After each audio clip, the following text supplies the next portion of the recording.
guys. All right, guys, we're here today to check out the latest. I need a minute. Since I was a wee lad, I've been a fan of King Diamond. There's a new album coming next year. Do you realize this? You know, new album next year. I didn't know this until I was getting a drink from the fridge, and all I see is this guy flailing his arms in the air and screaming at the top of his lungs, "There's a new King Diamond album coming out!" And this song is from that album. Yeah. So this is the brand new song from King Diamond from the upcoming album that's coming out in 2020. By the way, he's currently touring in North America, and he's not coming to Toronto. They went to Montreal, and they're not coming to Toronto. I think. Oh, they had a day off and they skipped. Oh, unbelievable! I hope that there's going to be another tour, another leg. Even if they will come back to Toronto, I think we have to go to the nearest city. No, but Montreal was a little rough. I couldn't go. It's during the week. If it was on a weekend, different story. But on the weekday, maybe having Montreal will. Oh, headliner. Oh, I think I just jizzed a little bit. Just a tip. Just a little bit. Just a little bit. All right. King Diamond, Masquerade of Madness. Are you ready for the guide? The first time we did by the way, the first time we did a video was not King Diamond, it was Merciful Fate, but doesn't matter. He was the first King Diamond video we did was Merciful Fate. No, but I'm talking about King Diamond. It was the Christmas one. It was Halloween. Was Halloween? Yeah. All right. But the first time you saw King Diamond was in a Merciful Fate video that we did. It was a fucked up Jack the Ripper. Yeah. That was exactly your description. By the way, his wife commented, not Jack the Ripper, King Diamond's wife commented on the video about your comment. She commented about your comment. Anyways, are you ready for this? Yeah. All right, let's do this.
King Diamond is just like sex. Even when it's bad, it's still good. And I'm not saying that was bad. I'm just saying, like, he can do no wrong.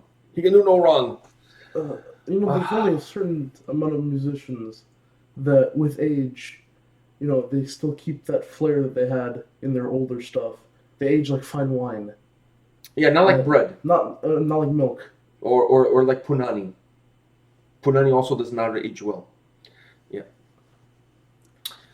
Anything else? I don't know what to say after that. I'm just keeping it real. What I was going to say, I wanted really to hear your take on it, like, because King Diamond is one of the most influential artists as far as I'm concerned, as far as my taste for metal is concerned. I discovered King Diamond not with Merciful Fate. I discovered him with his solo stuff. Fatal Portrait was the first album I've ever heard from beginning to end of King Diamond. Then after that, I could not get enough of King Diamond. It's still, at my tender age of 75, I hope that I get to see King Diamond live. It's like on my absolute top of my bucket list to see King Diamond live. I have to. One of the artists that got me into metal for sure. And then I've been in love with King Diamond ever since I started listening to metal music, way younger than you. And I still haven't been able to catch a show live of King Diamond. I think, before we talk about the song, if King Diamond ever plays in Toronto and I go to that show, there's a 90% chance I get arrested. Because I think I'm going to go absolutely mental. Like, King Diamond live. Woo! You're going to wear a bra? I'm going to wear a men's ear. It's a men's ear. And I'm going to take my men's ear and I'm going to throw it on stage. I'm going to go nuts. King Diamond, are you kidding me? I'm going to be like those guys from Lonely Island. I'm on a boat. I'm going to be like, not on a boat. I'm going to be at the venue, but like screaming like nuts. Like, oh man. If the show is at the freaking Rebel, I'll be swinging on those stripper poles like it's nobody's business. All right. Now that we got all of that shit out of the way, what did you think of this? I really want to get your take. I'm going to give you my take, but you're not as big of a fan of King Diamond. You're not as versed in King Diamond as I am. Yeah. So I want to hear what you think of Masquerade of Madness. I gotta say, we've listened to a lot of his older stuff.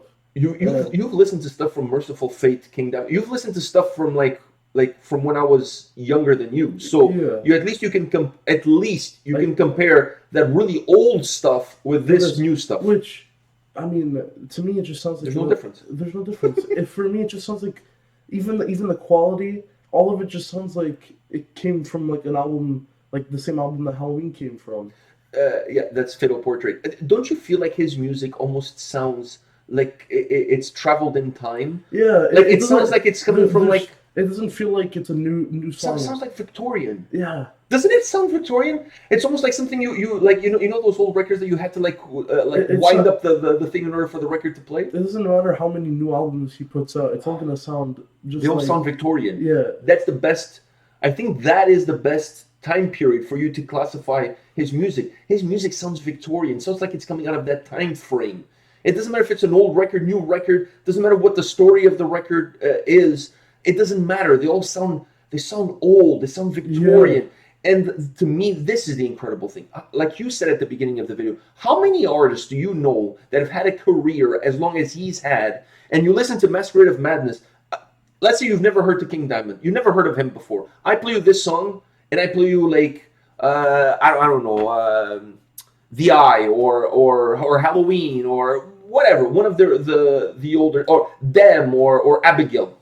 Let's use Abigail. That's probably one of his biggest songs. Definitely my favorite all-time King Diamond album, Abigail. So let's say I play you Abigail, I play you this, and I tell you which one is the new track, which one is the old track. If you've never heard of him before, you have no clue. No clue. They sound exactly the same. I think there's only one other artist that we've said on the channel, which is the lead singer of Judas Priest.